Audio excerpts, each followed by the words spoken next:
Bueno, este es otro programa de Hablando de Frente. Gracias por recibirnos en su casa. Recuerde, estamos todos los jueves por Canal 21 en Next TV a las 7:30 de la noche. Y cuando así no puedan sintonizarnos, estamos en las redes de YouTube, en Next Panamá y en Vallarino, Panamá. Hoy quiero tocar varios temas, pero antes de entrar en un par de temas relacionados a seguridad jurídica y otros temas que vamos a tocar, yo quiero referirme un poquito a las últimas decisiones que está tomando el Ministerio de Salud o el cuerpo colegiado o los asesores o quien sea que esté tomando decisiones sobre la pandemia. Miren, yo no soy un experto en salud pública, pero creo tener un poquito de lógica común. Y a nosotros, cuando inició este proceso de pandemia, yo decía que no existen expertos en pandemia. No lo soy yo, pero tampoco los que han vivido en este siglo han enfrentado muchas pandemias, así que a todos nos toca ir aprendiendo. Con esto quiero decir que yo entiendo que existan errores como tal, entiendo que tengamos que ir en ensayo y error, pero también tenemos que aprender de lo que ya ha ocurrido y también el uso de la lógica es vital. Panamá ha pasado una de las etapas más difíciles en materia de salud, pero en materia económica hay problemas gigantescos. Los empresarios están peleando con las uñas, los trabajadores están dando el todo por el todo y muchas veces por menos de los ingresos que tenían antes. Entonces se tiene que dejar que las empresas trabajen lo más posible, entendiendo que hay que tomar regulaciones y hay que tomar cuidados. Pero ¿qué quiero decir con esto? Cuando inició la pandemia, era lógico decir, incluso hasta yo lo avalé, que había que hacer un encierro iniciando. ¿Por qué? Porque no se sabía cómo era el virus. Había que preparar los hospitales, había que tener espacio en los hospitales, había que prepararnos con medicamentos, que si las vacunas, que si preparar a los médicos, todo lo demás, preparar todo para que las empresas se pudieran preparar para tener los alcoholes, que si la alfombrita, lo que sirve y lo que no sirve, para que la gente pudiera abastecerse de mascarillas, todo lo demás. Pero eso tenía un periodo de tiempo, para mi gusto, incluso larguísimo, demasiado largo. Y eso afectó empresas, gente que tiene que ver cómo le paga al banco, gente que tiene que ver cómo paga la hipoteca, gente que tiene que ver cómo hace frente a sus diversas obligaciones familiares. Y si eso no se comprende, nosotros podemos tener una explosión social en Panamá, como la que ya se dio en Colombia y como la que se ha dado en otros lugares, que termina siendo mucho peor en lo económico, en la salud y en muchas otras cosas. Entonces, yo sí quiero, con el mayor respeto posible, porque no pretendo ser un experto en la materia, pero sí pretendo que la gente pensante del gobierno, la gente que está asesorando, permitan escuchar otras voces y que les permita revisar si lo que están haciendo es correcto. A mí no me hace ninguna lógica que a mí me digan vamos a castigar al área metropolitana y a el corregimiento de San Felipe porque ese se portó bien, a ese sí lo vamos a dejar hasta las 12 de la noche. Miren, primero, el corregimiento de San Felipe quizás es el que alberga hoy en día la mayor cantidad de bares y discotecas de Panamá. La mayor cantidad de bares de circulación está en el barrio de San Felipe. De hecho, no creo que se pueda definir que de la calle de San Felipe hacia adentro la gente se comportó de un lado y de una calle hacia Santana o hacia el área de Caledonia se comportaron de otra manera. Ese es un área por el cual circula un montón de gente. Entonces, hacer ese tipo de diferencias sin ninguna validez científica causa problemas. Causa problemas porque si algo, y de hecho voy a hablar un poco de ese en el problema, si algo no gusta a la gente es tener dos tipos de justicia, dos tipos de decisiones. El por qué acá a las 12 de la noche, el por qué acá a las 10 de la noche.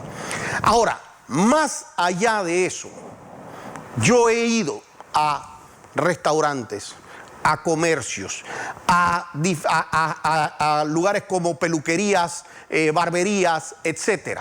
Incluso oficinas profesionales de personas que están tratando de dar lo mejor de sí. Trabajar hasta las 9 de la noche, hasta las 10 de la noche, hasta las 11 de la noche. Y entonces yo pregunto, una señora que tiene un restaurante, que tiene un par de mesas y que está tratando de abrir hasta las 10, 11 de la noche. Ustedes saben el daño que le hacen cuando cierran a las 9 de la noche. Esa persona no puede sentar comensales a las 7:30 o las 8 porque ya van a cerrar a las 9 de la noche. Esa hora y media, 2 horas de diferencia para el sector de los restaurantes es grave. Y no entiendan esto como que, bueno, que se afecte el dueño del restaurante. Ojalá fuera que se afecta nada más el dueño del restaurante, ojalá en el sentido de que solamente fuera ese. Pero es que se afectan los saloneros que trabajan en el restaurante. Es que se afectan la gente que le vende al restaurante. Es que se afecta el que le alquila al restaurante. Entonces, si la gente va a los cines, y yo he ido a cine durante esta pandemia, y hay como 4 gatos, pero el cine está tratando de andar. Y si le cortaron a las 9 de la noche, pues le dañaste la tanda de las 7, le dañaste la tanda de las 8. Vas acabando. Y ojalá, repito, fuera solo el dueño del cine el que se afecta. Pero es que se afecta el dueño del cine, es que se afecta los que trabajan en el cine, es que se afectan los que le venden cosas al cine, se afecta una serie de cosas adicionales. Hay gente que en sus oficinas está hasta tarde. Hay gente que trabaja en distintos sectores hasta tarde tratando de lograr eso. Entonces, se pueden hacer medidas que no solamente sean las horas. Entiendo que en su momento, cuando eso no estaba ordenado, eso era quizás una necesidad. Pero hoy en día, restaurantes pequeños, todo lo que no involucran porque es que, a mi juicio, la decisión es precisamente contraria a lo que debería ser. Lo que hay en San Felipe, en su mayoría, precisamente son bares y discotecas abiertos hasta las 11, 12 de la noche. Entonces, lo que me está diciendo casi las autoridades de salud es decir, no, hasta las 11, 12 de la noche, perfecto, váyanse a bares y discotecas. Y eso no tiene sentido lo que se está haciendo, como no tiene sentido ya tampoco estar haciendo el tema de agarrar a personas que vienen de Sudamérica, que se han hecho 2 pruebas de COVID y se las hacen aquí incluso en la entrada, y mandarlos para un hotel y que se queden básicamente casi que casa por cárcel o hotel por cárcel, porque no los dejan salir del hotel por 3 días, así hayan salido en todas las pruebas negativas. La imagen que eso queda en el país no queda por los 3 días, no queda solo en ese viajero.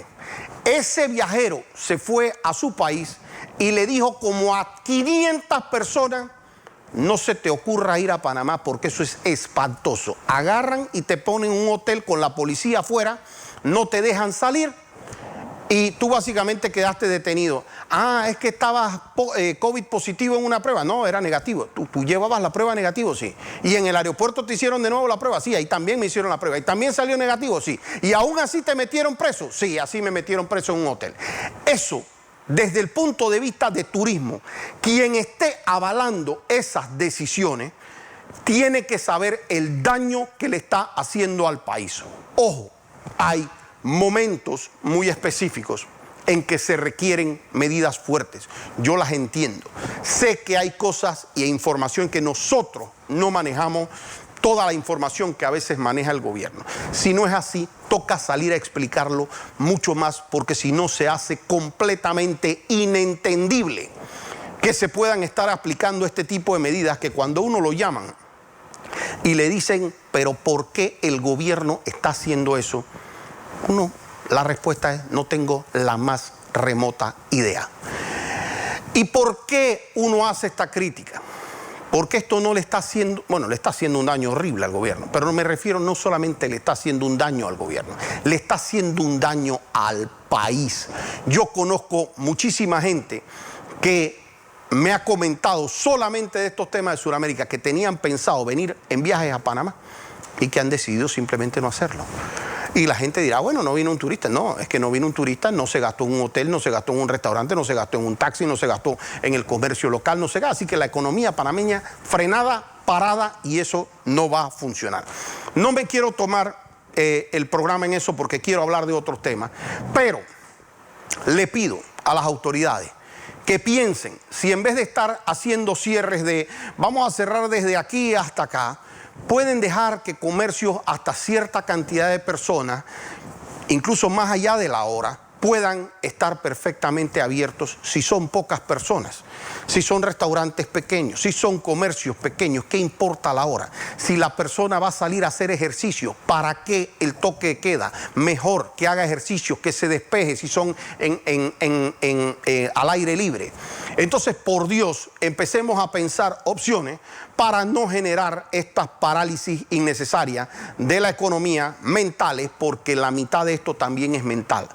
Si yo soy empresario y yo voy a generar una inversión en algo y me empiezan a salir con estas medidas, ¿qué es lo primero que voy a hacer? Aguanta la plata, no metas un real en esto, porque lo he dicho varias veces en este programa, no hay nada más cobarde que un dólar.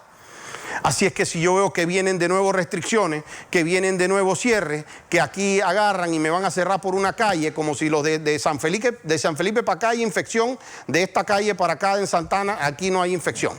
O viceversa, perdón. Pero el mensaje de ilógico no se pasa. Quiero hablar de justicia bipolar. La justicia esa que tiene dos polos, que la gente no entiende por qué es tan selectiva. Y esta semana se hizo una encuesta, y yo quiero que en controles me pongan qué fue lo que salió de esta encuesta. Quiero que me digan el resultado, que me lo pongan en pantalla. 4 de cada 5 panameños dicen que los fiscales son selectivos con los casos que investigan. ¿Ok? 4 de cada 5 panameños dicen que los fiscales son selectivos. Es decir, casi el 80% de Panamá, indistintamente que usted piense que ese caso lo llevaron bien o este no, 4 de 5 panameños, de acuerdo a esa encuesta, está pensando que en Panamá hay justicia selectiva. Indistintamente del bando político o el bando de seguidores en que usted está, la gente piensa que la justicia es selectiva. Puede ser en lo político, puede ser en lo social, puede ser en lo económico, pero qué feo que el país entero casi piense que hay justicia selectiva, porque eso significa no confío en la justicia. ¿Por qué hay esta percepción? Bueno, el otro día, y creo que es la primera y quién sabe la última, espero que no sea la última realmente, que voy a felicitar a la fiscal Tania Sterling, porque me dejó sorprendido con sus declaraciones, al punto que las puse en Twitter y dije, pero parece que están viendo la luz, porque en este programa que tanto hemos dado tratando de que se entiendan algunos temas de justicia, y yo de repente veo esta noticia que si me la ponen en pantalla, porque es que la quiero compartir y felicitar a la fiscal Tania Sterling como 16 veces, hacerle aplauso público, por favor, pónganme la noticia. Miren esta noticia que me voy a dar el mal trabajo de leer. Excluidos del caso de Odebrecht hacían una labor completamente lícita en las firmas de abogados, dijo la fiscal Sterling. Fíjense esto, lo dijo Tania Sterling, para que no se equivoquen. La fiscal anticorrupción del Ministerio Público, Tania Sterling, aseguró este miércoles 26 de mayo que las 21 personas para las que solicitó sobreseimiento en el caso de Odebrecht son personas que eran dignatarios de algunas firmas de abogados que hacían una labor completamente lícita. Pues lo que explicó, no les corresponde criminalizar la carrera de derecho. Aplauso. Ahora sigo. Oigan esta partecita. Constituir sociedades anónimas es un tema completamente legal en Panamá a la luz de la ley de las sociedades anónimas. Triple aplauso, me pongo de pie. La señora es lo máximo, entendió. Le entró en la cabeza o alguien quiso ayudar. Pero, yo quiero pensar bien de Tania Sterling. Entonces tengo que aplaudir cuando hace algo bueno, aunque sea de lo poco que yo he podido encontrar. Pero dice que no hay que criminalizar la profesión de abogado. y dice que hacer sociedades anónimas es algo completamente lícito. Entonces nosotros hemos dicho eso como 25 veces en miles de casos, y curiosamente el Ministerio Público por un lado tiene a una de sus principales fiscales que sale y dice eso, y en esta misma semana procesan a la firma, a dignatarios de la firma Mossack Fonseca. ¿Por qué? Por hacer sociedades anónimas. Y entonces en ese caso sí es un delito, según lo que trata de probar la Fiscalía, que yo espero que haya un juez que les diga precisamente eso que dijo Tania Sterling. Hacer sociedades en Panamá no es un delito. Entonces, ¿qué pasa? Que nosotros vimos aquí, miren, aquí metieron preso el Ministerio Público en una ocasión hasta el abogado que hizo la sociedad años atrás del dietilenglicol. Eso es para que ustedes vean a veces la lógica con la que funcionan estos fiscales. El abogado que hizo la sociedad creó una sociedad. Usted me llama, licenciado Ballerino, necesito una sociedad. ¿Usted para qué lado? Lo usa para uso farmacéutico, perfecto. Deme los 3 directores, el nombre, tal y cual. Deme la información. En ese tiempo ni se pedía demasiada información de las personas, solamente quienes iban a ser los directivos, etcétera. Se hace la sociedad, se inscribe en el registro público. Usted, años después, decide venderle un producto a la Caja del Seguro Social.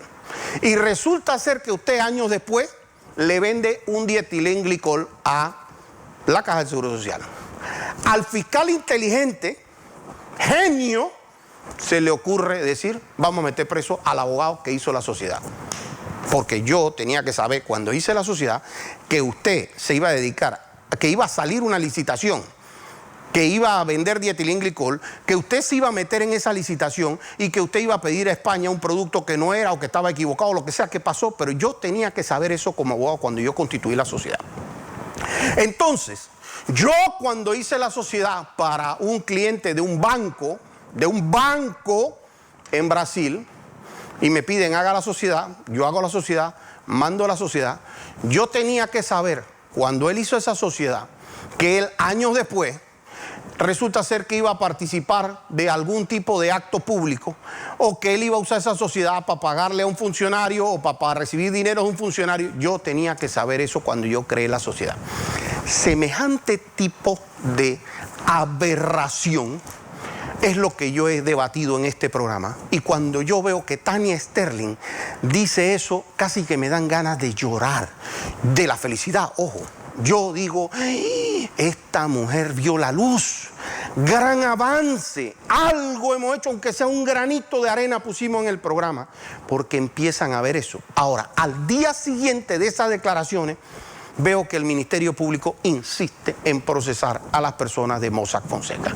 Y entonces tienen un caso en el que tratan de procesar como a 30 personas, porque imagínense la lógica. La lógica es que 30 personas que trabajaban en una firma, de repente pues todos trabajaban en una firma de lo más normal, muy bien pagados todos, y por hacer una sociedad que vale $1.200, pues todos decidieron ser blanqueadores de dinero, ¿no? Todos los que estaban ahí básicamente decidieron ser blanqueadores de dinero. Uno trata de pensar y dice, Alfredo, por favor, piensa algo más estúpido y dilo, piensa algo más estúpido, y no se me ocurre. No se me ocurre porque hay que tener, no puedo ni decirlo en televisión lo que quiero decirlo, pero creo que ustedes me entienden el sentir cuando yo digo que dicen este tipo de bestialidades que no se las puede creer nadie, y uno espera que un juez no se tome demasiado tiempo para agarrar y decir simplemente esto no puede pasar. No puedes estar procesando a la gente así. Pero lo que más molesta es cuando nosotros tenemos dos justicias. Una fiscal que por un lado dice eso no es delito, ¿verdad? Eso no, esto es ¿por qué? Porque es que les voy a decir que en ese caso, lo mismo que le reclaman a Mossack Fonseca, lo tenían allá, pero con un montón de sociedades, de firmas grandes, reconocidas, importantes, de mucha gente conocida. Y no, en esas firmas no, eso no es delito, y claro que eso está hecho todo perfecto. Aquí, cuando iban a procesar abogados por aparecer en las cuestiones en donde estaban los casos del pan, que si granos, que si bolsa de comida, que si tal y cual. ¿Quién cree que había hecho esas sociedades? Si no eran las grandes firmas de Panamá. Y todas, busquen las sociedades vinculadas y va a aparecer por las grandes firmas de Panamá. Pero ahí no los metieron en el paquete a ellos. Ahí eso no era blanqueo de capitales. La plata, los dineros que pasaron. Yo escuché en esta semana, y de nuevo es las dos justicias. Tratan de vincular una empresa del presidente Martinelli, tratan de vincularla, obviamente es para hacerle el daño mediático, obviamente es para hacerle el estrés político, para la presión, para todo eso, porque es que si no fuera así, y dijeran que de todas las empresas que se le ocurrió procesar, que se le ocurrió que habían en ese expediente y que aquí las voy a sacar porque no me voy a quedar callado, resulta ser que a ellos se le ocurrió procesar a una de las empresas del presidente Martinelli. Pues. Y uno se queda pensando, porque dicen, bueno, es que por ahí pasaron un par de cheques antes que él incluso fuera presidente. Pero ellos dicen, ah, sí, por ahí pasaron unos cheques. Y yo me pregunto, ¿y esos cheques nada más pasaron por esa empresa? ¿Pasaron por bancos? Porque si pasaron por bancos, ¿por qué no están procesados los bancos? Porque si pasaron de otras empresas, incluyendo todas las empresas que se han mencionado relacionadas al señor Lazo, a todas las empresas que hacía de Odebrecht, todo lo demás, ¿cómo es que no te metes con esas otras compañías? Ah, no, es que resulta ser que en las otras compañías, en los bancos, ese era un tráfico normal de una operación comercial. Eso era lógico. Acá, en este otro momento, es que eso es sospechoso de poder ser quizás, quién sabe, a lo mejor, blanqueo de capitales. Eso es tener dos justicias.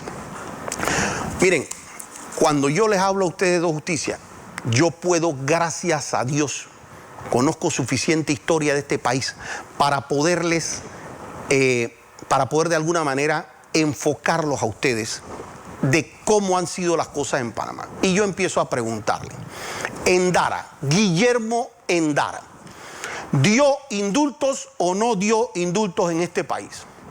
Porque yo, gracias a Dios, tenía suficiente edad cuando estaba Endara y recuerdo perfectamente cuando Guillermo Endara, al final de su mandato, dio cientos de indultos. Pregunto más. El señor Fito Duque, como presidente encargado, ¿dio o no dio indultos en este país? Dio el montón de indultos.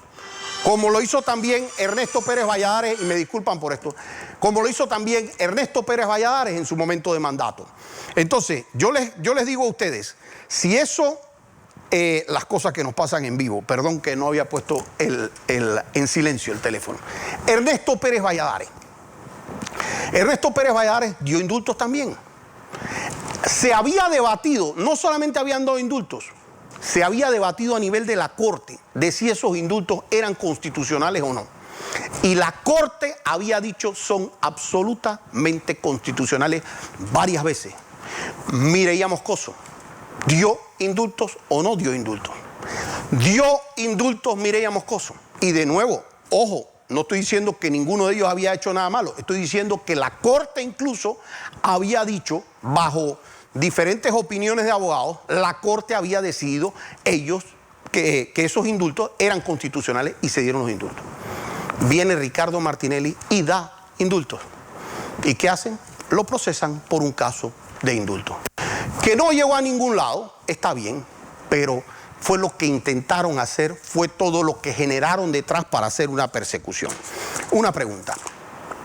A los diputados, Arquesio Arias, al diputado de Colón que tuvo el tema del atropello, ¿lo imputaron o no lo imputaron? Y tenían cargo de diputado en la Corte. ¿Qué dijeron con Ricardo Martinelli? No se necesita imputar. No se necesita imputar. Para los otros sí se necesita imputar. De hecho, olvídense de que si son o no diputados. Y si tratan de decir que si estaba en Estados Unidos, que estaba en rebeldía, que etcétera. ¿Cuántas personas, y aquí hay suficientes abogados, cuando no logran notificarlos aquí, le hacen imputación en ausencia o cualquier cosa que quieran llamar, o le dicen que que la admisión de querella es suficiente para imputarlo. Cero. Ni un solo caso distinto a Ricardo Martinelli. Y aprovecho para mandarles un mensaje mañana a los magistrados del Tribunal de Apelaciones. Magistrados, ustedes no tienen en sus manos el futuro de Ricardo Martinelli. Ustedes tienen en sus manos el futuro del sistema de justicia de Panamá. Y ahora en unos minutos les voy a explicar a ustedes por qué. En el caso de las armas. Y ojo, porque yo he defendido hasta en los casos de homicidio, que si no hay los elementos para vincular a una persona, que es correcto que se le dé una medida cautelar distinta a la detención. Pero aquí procesaron a varios exfuncionarios de los organismos de seguridad del Estado y supuestamente con armas largas, ametralladoras, cuestiones que habían cambiado, que ojo, todos tienen derecho a la presunción de inocencia, así sean contrarios a mi posición. Es decir, no estoy cuestionando lo que se hizo con ellos, estoy cuestionando lo que se hizo con Gustavo Pérez. Cuando fue Gustavo Pérez, entonces resulta ser que no había ninguna otra medida posible a aplicar. Y lo tenían que meter ahí todos los años que fuera posible, no importa, la presunción de inocencia no importa, todo era delito gravísimo, pero son dos justicias en Panamá. Les pregunto, cuando ustedes vieron el caso de Odebrecht, les pregunto, ustedes vieron que cuando llevaron a Mimito, ¿cómo lo dejaron? Detenido. Cuando llevaron al señor Ford, ¿cómo lo dejaron? Detenido. Al señor de Lima, al señor Papadimitriou, y así les puedo dar la infinidad de referencia en ese caso. Decían, el delito de blanqueo de capitales es un delito gravísimo, la pena es alta, este delito es lo que quieran y existe por ende un peligro de fuga. ¿Qué pasó cuando llevaron al señor Lazo y cuando llevaron al señor Varela? En ese mismo expediente, pues, país por cárcel, no puede salir, impedimento de salir del país, firma si acaso una vez. Esa es la justicia que tenemos en Panamá, una justicia que da asco. Asco que sea dos justicias. Y ojo, aún refiriéndome yo a Varela, la decisión en ese momento de no imponer la peor medida si la persona está compareciendo, como compareció Fran de Lima, como compareció Jaime Ford, como compareció el otro. Jaime Ford incluso hasta se levantó el fuero penal electoral para ir. Y dijeron que no, que eso era un peligro de fuga. Y ahí lo detuvieron.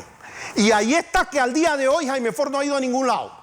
Ahí está si era un peligro de fuga. Ahí está si Fran de Lima representaba un peligro de fuga, que ahí está que no se ha ido a ningún lado. Y así todos los demás. Pero era el momento en donde la justicia decía, tú te vas para adentro porque me da la gana y voy a pelear 6 meses para ver si sales. ¿Y por qué eso dentro de ese mismo expediente? ¿Qué fue lo que cambió, fiscal? ¿Qué fue lo que era distinto si usted está hablando del mismo expediente? Yo les digo más. En ese expediente acaba de salir la noticia, salió hoy, pero eso pasó hace como una semana, de que cambian la medida y reemplazan la medida de prisión al señor Raúl Sainmalo. Y salen estas personas casi que en otros medios de comunicación, arrancarse los cabellos, jalarse los panties, hacer todo lo demás. Pero yo no veo que ellos hicieran lo mismo cuando eso lo hicieron con Ravelo, cuando lo hicieron con los otros dos de Odebrecht, cuando en todos casi los acuerdos que hicieron ellos de supuesto delación, a todos les sustituyeron o por multa, o es más, no creo que ni trabajo comunitario, creo que casi todos, si no me equivoco, fueron por multa, y una multa de lo más pendeja. Entonces, eso es lo que nosotros hemos vivido como dos justicias en Panamá. Y si les digo todavía aún más que nosotros tenemos en esos casos, ustedes van a ver que antes salían fiscales y decían, lo que pasa es que se necesita, por ejemplo, en el caso de, así que recuerde yo a grosso modo, el caso del FIS. El caso del FIS se cae en su momento porque decía, porque hubo un fallo de la Corte Suprema que dijo que sin un informe de Contraloría no podía determinarse ninguna lesión patrimonial y jamás podía hablarse de un peculado. Pero bueno, después de eso, la fiscalía, aquí, la anticorrupción, cuando querían ayudar, decían, en efecto, la Corte dijo eso. Pero cuando querían hacer daño, como en los casos del señor de Lima, de Ford, varios otros, decían, eso no es requisito. En el caso de la caja de ahorro, eso no es requisito. El comportamiento del funcionario público es lo que es importante y tal y cual. Y hacían lo que les da la gana. Miren, yo les voy a decir una cosa. Yo, ojo, en el caso del señor Saimalo, yo espero que ese señor algún día hable. Y hable porque yo sé con quién se reunió él. Y se reunió directo con el más alto.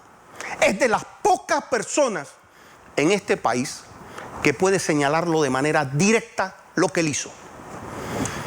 Y yo espero que después de lo que él pasó, lo que supuestamente le prometieron que fue un pésimo acuerdo, porque yo incluso como abogado ni aún haciendo el acuerdo, porque ojo lo que es un acuerdo, si el delito tiene pena de 5 años a 12 años, y siendo primera vez se va a aplicar 5 años, 12, y usted va a ir ante un juez y el juez le va a rebajar a usted la pena porque usted hizo colaboración o porque usted entregó dinero para atrás, etcétera, la pena que él le tenía que dar un juez debía ser como 3 años. Así que si va a hacer un acuerdo con la fiscalía, pues me tiene que ofrecer menos de eso para yo como abogado aceptarte eso. Pero de alguna manera lo cegaron.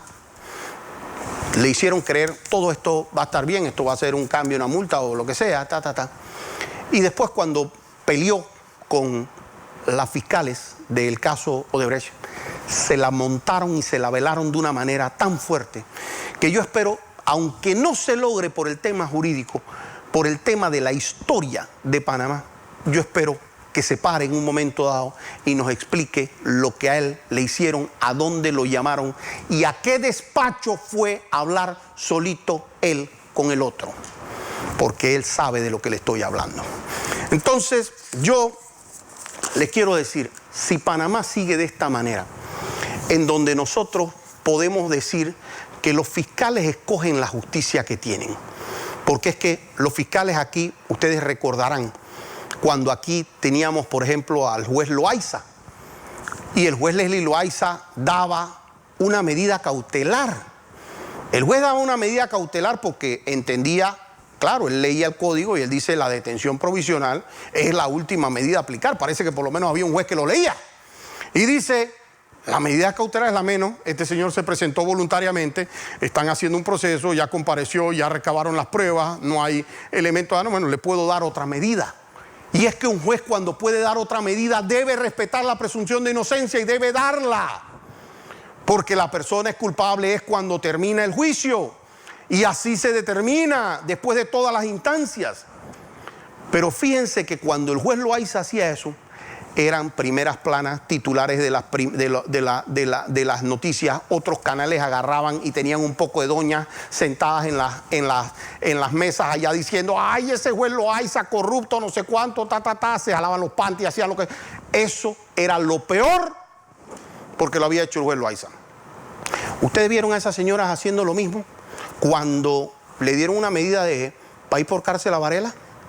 ¿O a los de las armas? ¿O cuando se la dieron a Lazo? ¿O cuando se la dieron a cualquiera de las otras personas?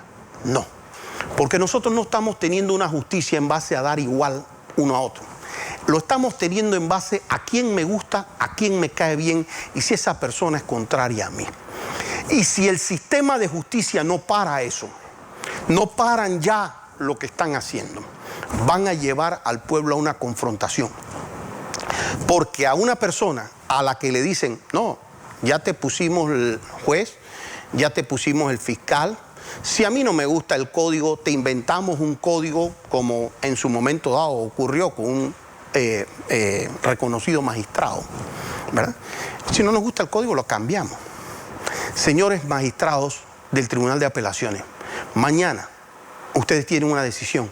Ustedes le tienen que decir al país, pero a la comunidad jurídica de este país, que no somos tarados, le tienen que decir que si ustedes tres creen que una admisión de querella en el código es igual a una imputación, y yo les ruego que tengan la cara para darle al país, para decirle cualquiera de las dos cosas, porque yo espero ver magistrados que el día de mañana le digan a este país, aquí, por encima mío, por encima de lo que yo estudié, por encima de lo que es la ley, no van a pasar los caprichos personales de un par de personas que solamente quieren llevarse la ley por los cachos para procesar a un expresidente. Así los veo yo hasta el próximo jueves aquí, Hablando de Frente.